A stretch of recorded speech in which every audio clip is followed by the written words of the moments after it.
there, good afternoon. Today I'm here at Triumphworld in Chesterfield and I'm here to try out their new Triumph Tiger 900 Rallye Pro demo bike, and it just looks brilliant. It's got the green paint job on this one. So the Rallye Pro is the highest off-road spec one that they do, so that's the one that's got the wire wheels, it's got the show big piston forks at the front, it's got a blipper, it's got a heated seat, it's got heated grips, it's got GoPro integration, it's got media integration, it's got this massive screen to use, and they just look brilliant. It's I think one of these middleweight bikes that I really considered to be an alternative to my GS. So today I'm just going to take it for a very short ride out around a few of the back lanes here in the Peak District, and I'll tell you what I think.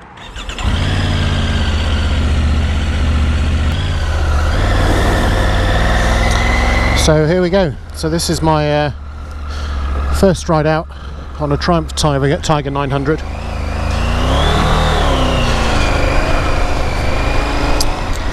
Okay, so first impressions, it sounds pretty good. All the controls seem fairly accessible and easily laid out. The seat height is pretty high. I'm 6'1", and it wasn't hard to get onto, but I think maybe the seat height, and maybe this is on the Rallye Pro in particular, might be a little high for some people.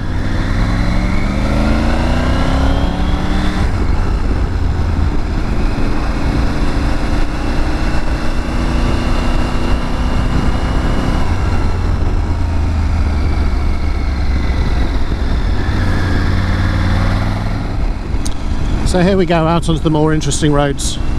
It's got plenty of poke. I mean, I'm really not pushing on at all, as you can see from the revs and that very enthusiastic TT who's in a rush to get somewhere. It's quiet, there's enough wind protection. It actually feels pretty good. The riding position for me is pretty much perfect, very similar to my GS with high bars, high riding position, really not crowded over at all. Having said that, there's not that much room between the front of my visor and the screen, so I think if I did try and get my head down behind it, I'd struggle anyway. Yeah, it's quite a pleasant ride.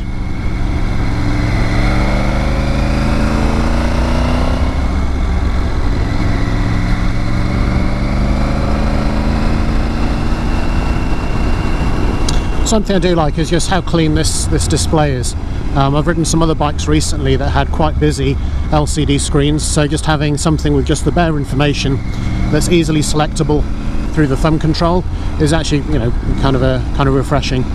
Yeah, you just see what you need to see, and it's easy enough to do on the go. I haven't actually connected my phone or my GoPro to the nav in this case, but I do see that you have the ability even to read SMSs on the go, as well as control your GoPro. It's a more intuitive media selection thing than I think there is on the GS.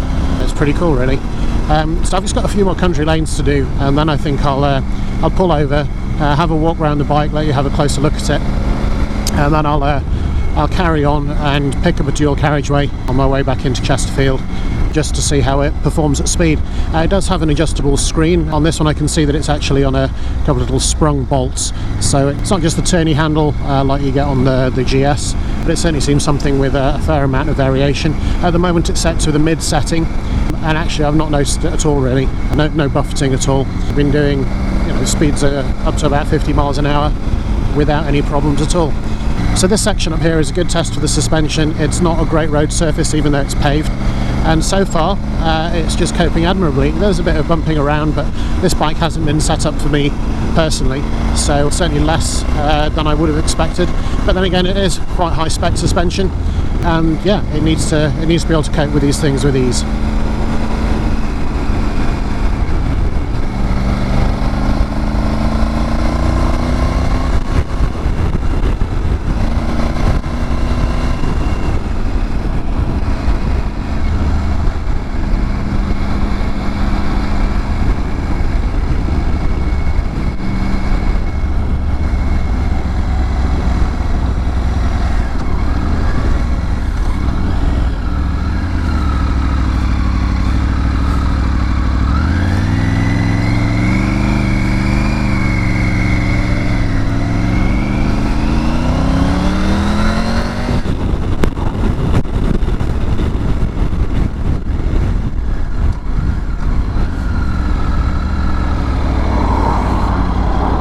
First ride up and out.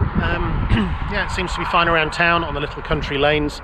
It doesn't turn in particularly quickly, but then again, I don't really expect it would. It's got that big 21-inch front wheel on the Rallye Pro. The gearbox is very smooth. The quick shifter works seamlessly even at low revs. The controls are well laid out, it's very easy to ride. The attention to detail on this bike is really good, even just down to things like these spotlights, which have got this brushed aluminium finish on them, and they're just in a really good position. They're not going to get hit if you do come off, if you do take it off road. Yeah, they do give you that presence on the road that you might have seen with bikes that have these LED spots in addition to the main daytime running lights. The seat is very comfortable. Don't know what it's like as a pillion, don't expect to take one out today.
Not sure if you can hear me over the wind noise, but that's cruising at 70, about 4,000 revs. Yeah, it feels fine. Certainly comparable to the GS. Maybe if I want to be pushing on a little bit more, it would struggle a bit, but certainly it feels effortless. And this is the roll-on in sixth. You know, it just really does take off and go without the need for a change down on a bike like this with slightly lower capacity than the GS. But having said that, no, I think of the middleweight bikes I've ridden, so that includes the CRF 1000L Honda Africa Twin, the old one, not the new one, the new V-Strom R1250 XT, the Tenere 700, and the KTM 790 Adventure. I know they're all kind of a spread between 700 and 1050 cc's, but to me, you know, they're all, you know, certainly in that middleweight category. You know, they're not up there with the Triumph 1200 or the KTM 1290 or the 1250GS BMW.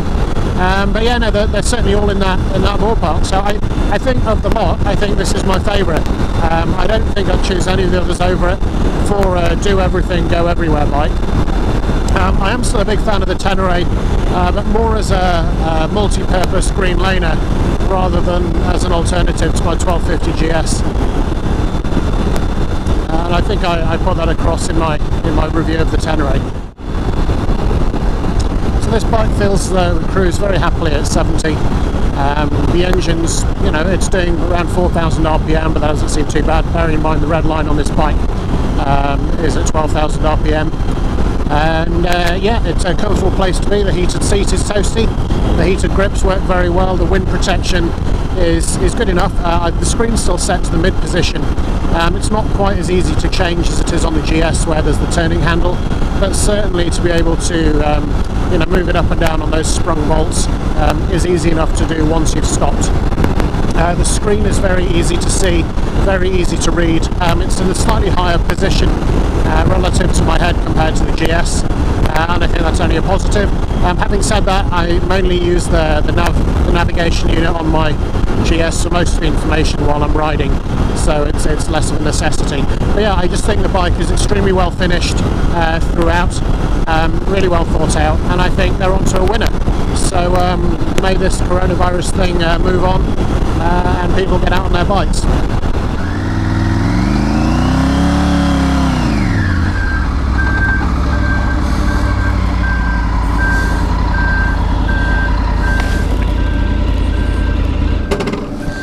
Triumphworld Chesterfield, and yeah, I loved it.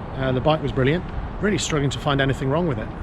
This one in its particular spec is £13,100. I think the seat height might put a few people off, although it will go 20mm lower than what I had it on. And the GT Pro and the GT are of course slightly lower as well. I had a bit of buzzing in my right hand. Not sure if it was just a riding position thing, or maybe I've just got different expectations from my GS. But yeah, everything from country lanes to riding around town, yeah, it just performed really well. And I think for that price, there isn't really a lot else out there that I think is better, if anything. So when all this is past, get down to your Triumph dealer and check one out. I would even recommend anyone who's looking to move from a 1200 GS to something new. If you can't quite stomach the price of a new 1250, I think taking a look at the Tiger 900 is certainly worthwhile. And the GT and the Rallye Pro sort of map across to the standard GS and the GS Rallye. I think they are very different things, but I think you'd be hard pressed to find anything that this couldn't do that you would want to do on your GS. So yeah, in summary, great bikes, loved it. Yeah, I'll have to think about it. Maybe I should get one.